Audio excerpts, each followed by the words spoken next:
Hello and welcome back to Kitco Mining's Digging Deep with me, Paul Harris, in which we take a closer look at some of the most interesting news items in the mining and exploration space. Joining me today is Neil Adshead, consultant analyst at the Commodities Discovery Fund. Neil, welcome back to Kitco. Thanks, Paul. Great to be here again. Likewise. Neil, every time I have you on, the precious metals prices seem to be breaking new records, and this time is no different. This week, gold has passed $3,700 per ounce and silver $45 per ounce. Neil, let's start there. Many people, I think, assumed that a rate cut in the US interest rates, which the Federal Reserve announced recently, was already baked into the metals prices. If that was the case, what is driving prices up now? I think a bigger driver is still this move of let's call them non-US central banks, encouraged to own less US treasuries and own more physical bullion. I think that is a big driver of the price. If you look at the demand and where the gold is going, I think a lot of it is being hoarded by these Asian, various Asian nations, and even in Europe, I think Poland has been a big buyer. I believe that's driving the gold price. The marginal buyer is these central banks. Okay, the gold and silver ratio is still at a relatively high 82-1, suggesting perhaps that silver still has a lot of catching up to do with gold. To what extent or not should we pay attention to the gold-silver ratio? Historically, it's been a metric that many people have used to argue that one or other of the metals is undervalued or overvalued. What I find quite interesting, people call silver a precious metal, and historically it has been hoarded, by people wanting to preserve their wealth, and it's been used as a currency. But when you look at the recent silver demand data, almost 60% is currently used in industrial applications. So I think calling it a precious metal is not actually as accurate as what it used to be today. Absolutely, it does have that dual nature. Sometimes it does behave like a precious metal. Sometimes it behaves more like an industrial metal. Neil, you and I, we were both at the Precious Metal Summit in Beaver Creek and the Mining Forum Americas that followed that in Colorado Springs. What were some of your main takeaways from that? What did you learn that you didn't know before? It was interesting to sit through. I attended mostly meetings, one-on-one meetings, but I did sit through quite a few presentations. And there's clearly a switch there now from the focus on returning, excess capital, let's call it, to shareholders, to focusing on growth initiatives. So that's usually a sign in a warm market. We are clearly in a bull market right now for precious metal equities. So one takeaway was it's nice to see the pivot from the producers to focusing on growth, whether that's through acquisition or more exploration. Apart from that was probably the main takeaway. Personally, myself and my wife, we were asked to give a short course at the start of the conference, essentially titled Mining 101 for Generalists. And the aim behind that course from the organizers was that there's lots of generalists who want to come into the sector, but they're a little bit sort of scared, let's say, to sit in front of corporates and ask them questions, because the corporates often, reply in a lot of mining jargon, and it kind of bamboozles these generalists. So we were sort of charged with educating a room full of essentially 40 generalists on, just giving them a few tools and a few metrics to improve their knowledge of the mining sector, which is a great sign. Hopefully, the more generalist money we see coming into the sector, the warmer and the longer the bull market will be. Absolutely. We've started to see some of the junior developers starting to make substantial moves higher, and that perhaps talks to that growth narrative that you mentioned, Neil, that there's expectations, I presume, that the big companies are going to start buying the smaller companies. This week, there was an early Halloween trick-or-treat for Freeport McMoran in Indonesia, but not a goo-goo muck, but rather wet muck. The company declared force majeure at its giant Grasberg copper and gold mine following a massive mudslide that left 2 workers dead and 5 missing. Satellite images show a considerable earth movement in the open pit. Freeport's share price is down about 20% since that happened. Neil, I've been reading a lot around this, and particularly about the wet muck issue, which could be relevant here.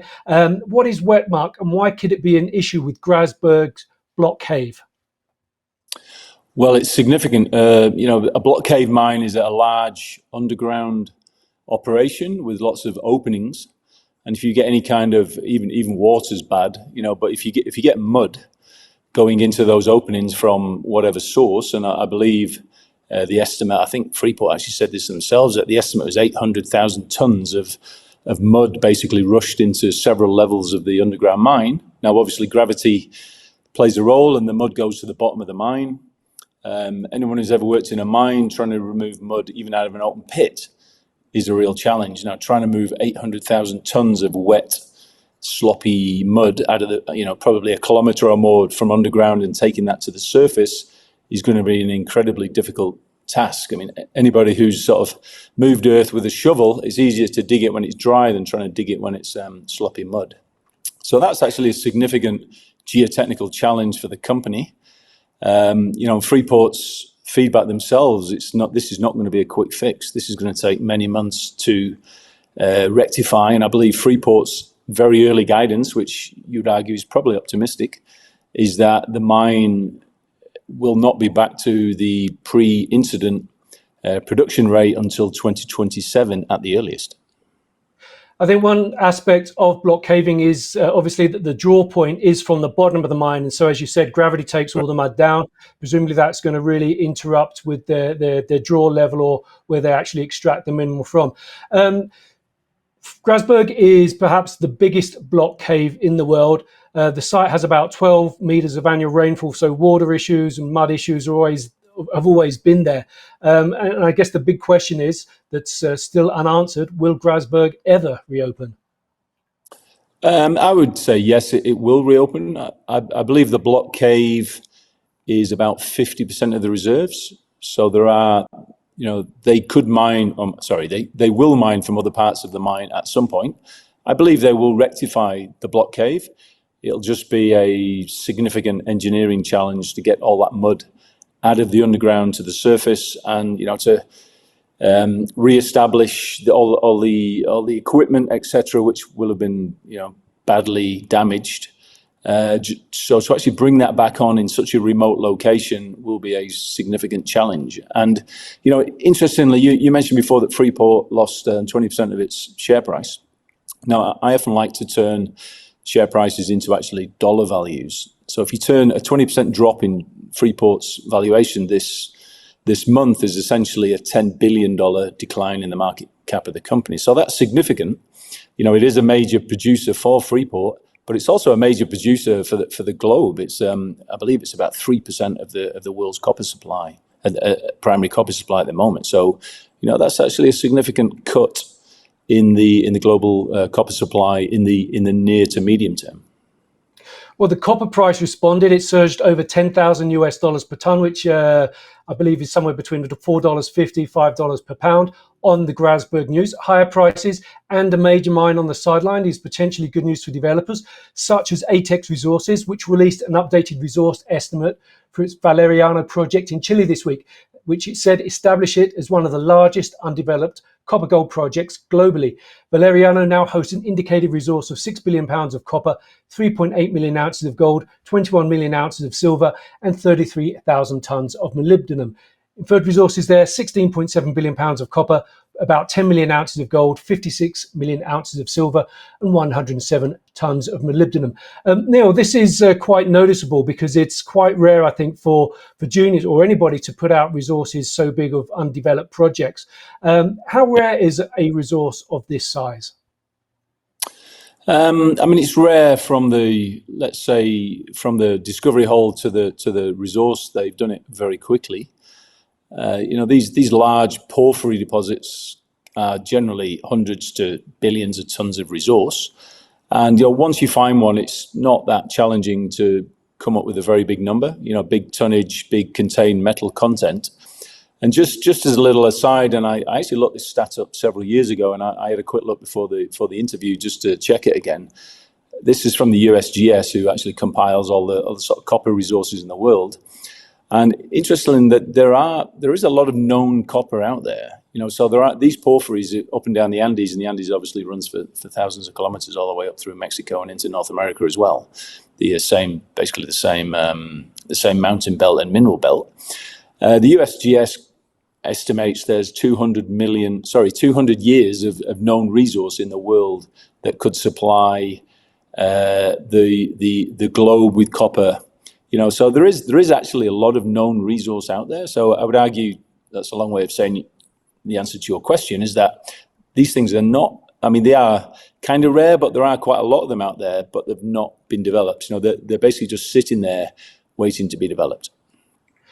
Okay, the copper world, there's a copper shortage forecast in the coming years. And with Grasberg coming offline for at least the foreseeable future, as you mentioned, and that's only going to exacerbate supply and demand tension in the copper space. With the overall supply and demand dynamic in the copper space, why aren't we seeing developers or copper miners bringing new projects into production? What's holding them back? They can be challenging. We're seeing Teck at QB2, having a big sort of capex blowout there. It's still not producing the way it was supposed to produce. El Teniente had a major problem. It's a big underground mine in Chile that had a similar block cave issue. So I think it was more of a fall of ground. Now Grasberg and also Kamoa-Kakula, Ivanhoe's big mine in underground mine in Congo. So these deposits are known about. They require billions of dollars to bring on, and they can be and are technically risky. So I think in the boardrooms of the world, geologists bring these projects, geologists and engineers, and they're asking the board to commit $10 billion and multi-year paybacks, and it's quite a challenging decision to make with lots of risks. So a lot of these resources are pretty well defined. They're just relatively technically complicated projects that require billions of dollars of investment, and it's a risky proposition. Okay, let me spin that question around on its head then, Neil. Given that the risks, that there are many risks to developing a project, technical, financial, operational, etc., country risk, political risk as well, why isn't the copper price higher? I think the world is still churning out a lot of copper. There's no. You often see these curves that show, there's a shortage in 2 to 3 years. But as the copper price climbs higher, miners are pretty good at these little incremental improvements in operational costs and technology, et cetera, et cetera. I think it's actually healthier if the copper price just slowly climbs rather than it sort of you wake up one morning and it spiked to $6. It's probably not going to stay there. So there is still a lot of copper being comfortably produced right now, but looking out there, let's say, in 10 years' time, I think at the moment the annual copper primary supply is about 28 million tons. Now that is a lot of copper. But in 10 years' time, 15 years' time, I think BHP was saying, you're going to be needing 50%, the world's going to need 50% more copper in sort of 10 years' time or so, 10 to 15 years. I think we have to see significantly higher prices, maybe 50% higher from where they are today, as an incentive price for the major mining companies of the world to invest the billions of dollars to bring on future supply. It will happen, but I can only see the copper price going in one way, and that is basically up. So 50% above today's prices, that would be somewhere between $6 and $7 per pound. You mentioned BHP, and let's bring them in. Atex has spent tens of millions of dollars exploring and developing their resource. Leading copper producer BHP this week announced it will invest a whole $10 million over 18 months exploring for copper in Peru. Neil, given our previous comments about copper, it seems BHP is hardly swinging for the fences with exploration in Peru with that almost inconsequential amount. Would it be better for a big company like BHP to follow the lead of someone like Rio Tinto, which makes strategic investments in junior explorers to find the copper for them? I would suggest yes. Maybe I don't know the detail of what BHP plans to spend that $10 million on. Maybe it's just to establish 2 or 3 an office somewhere and 2 or 3 relationships with locals, and maybe on the back of that, whether that initial foray into the country, I'm sure BHP is already pretty active in Peru already, being a significant copper producer. Yeah, so maybe that $10 million has got some other use of proceeds, let's say, behind it, whereby they can just expand their footprint a little bit in Peru, and on the back of that, they will be looking to invest, tens of millions of dollars more if they find the right project. Because, a company like BHP, given the size of the project they're looking for, it will cost them essentially hundreds of millions of dollars to find and delineate a BHP-sized copper project in the Andes of Peru.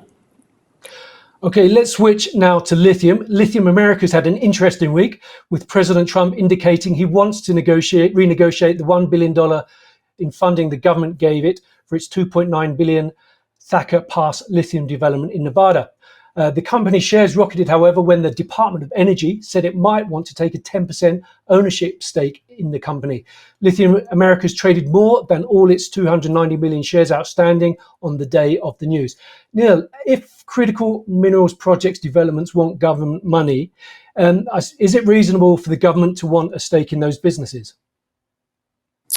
I would say yes. I assume the US government is doing this because they want to encourage additional supply inside the United States borders, which obviously has important geopolitical, they're doing that for important geopolitical reasons. They don't really want to rely too much on sources from overseas, even though there's a lot of lithium produced in pretty friendly countries to the United States, such as down in Chile and Argentina.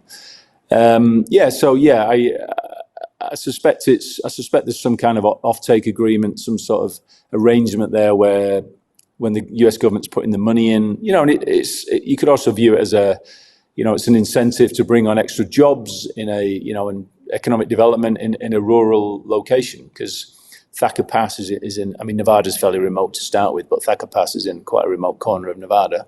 So I think it's a smart move given how the geopolitical world looks right now, and obviously lithium's important for the lithium batteries, etc. Developments that the United States is hoping to bring more onshore going forward. I think you highlight an interesting point there, Neil. A lot of President Trump's rhetoric about reshoring industrial capacity is for jobs creation domestically. The strategic rationale is also part of that as well, but jobs creation is a key part of his viewpoint there. The government taking stake in businesses for strategic reasons has happened in the past, notably in oil. Given that I think the US has about 54 elements or minerals on its critical minerals list, what can we read into this, and can we expect to see similar moves by the US government in other critical minerals companies?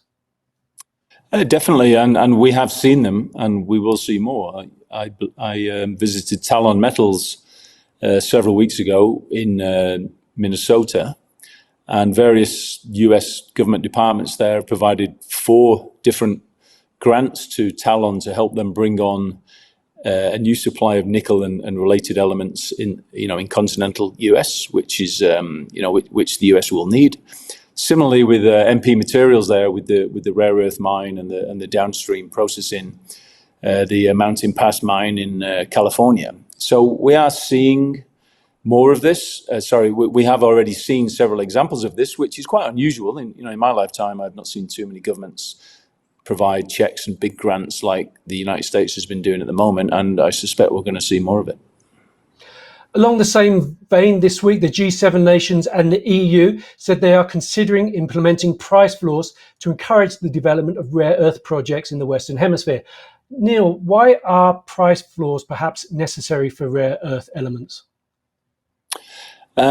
Price floors are fascinating. That MP Materials deal where they essentially committed to MP Materials that the government or whoever's going to act on the government's part to actually take the offtake off MP Materials. I believe it was at the floor price is twice the price of the current spot price for that basket of rare earth elements in China.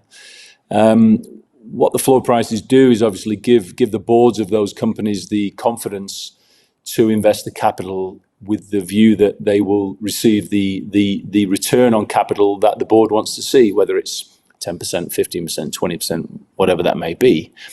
And, if the governments really want to encourage this new supply to come on in the United States, and there is, the US is a very mineral-rich jurisdiction, this is one way to do it. And I think it increases the confidence for the capital allocators inside the company to spend the money. And yeah, I just think it's great for the mining company. I mean, I'd love to invest in a company whereby a supplier, whether it's the US government or whoever, commits to buy the product at twice the current spot price. That's fantastic. I suppose a question related to this, Neil, is do price floors actually work? Do they encourage new production? Do they encourage misallocation of funds to marginal projects? Are they subject to sort of freeloading or joyriding from people who perhaps shouldn't get access to those price floors? Correct. I would say both. I would say there will definitely be misallocated capital. And there probably will be some people making money out of this. But the government really has to incentivize, especially if it's going to be homegrown and they're not relying on globalization and the seaborne market and an open market to buy these products they need. They have to be produced in the United States. The government has to do something to incentivize these projects. Now, I'm assuming there are good advisors, good technical advisors to the United States there, because they are spending a significant chunk of taxpayers' money. And you really don't want to see some sort of white elephants built across the country and billions of dollars wasted on mediocre projects. But sometimes, I mean, somebody could argue it's going a little bit Soviet, a bit Soviet Union. In the Soviet Union days, it wasn't about making a profit at the mine. It was more about securing the raw materials that the nation needs in the Cold War, which was a geopolitical scrap. So this feels a bit like early signs that there is. I mean, maybe we're already in the new Cold War with China, so to speak, and the US is taking these steps to secure supply on their in their own nation, so to speak. Well, I think this is certainly going to be a story that's got more twists and turns to come, and will be a good one to follow. And surely we will touch upon this in subsequent issues of Digging Deep. But that's it for this week. Neil Adshead, thank you very much for joining me again. Thank you, Paul. Always a pleasure. And I'm Paul Harris, and this is Kitco Mining.